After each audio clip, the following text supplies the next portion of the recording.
Hey guys, welcome back to my channel, and if you're new here, welcome, and don't forget to hit that like and subscribe button.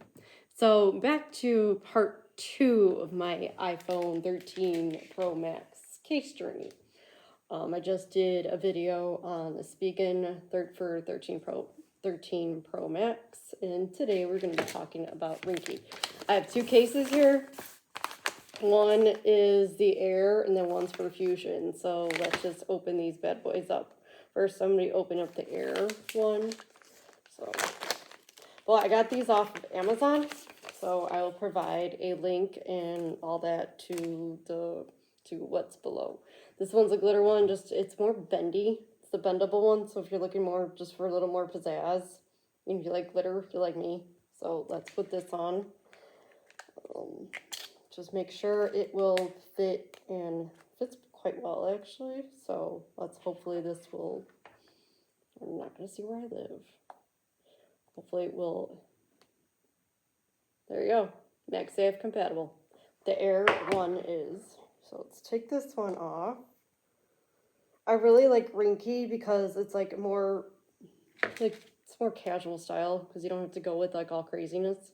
This one's a bendable one, so let's go with right now the Fusion case.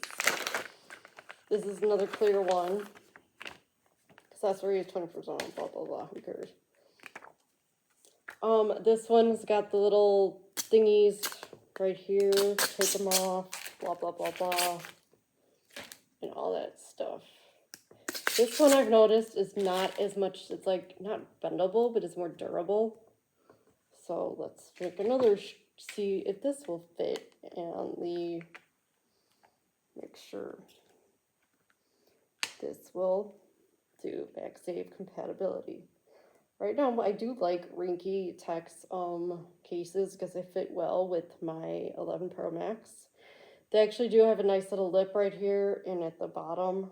If you can tell, like they fit well if you want to put your phone on the table, just face down. So let's see if this will work. Let's go. Yep. So Ringke Tech does do the MagSafe compatibility with their cases, especially with the Fusion and the Air cases. So, but that is it. So I hope everyone has a good one. Bye.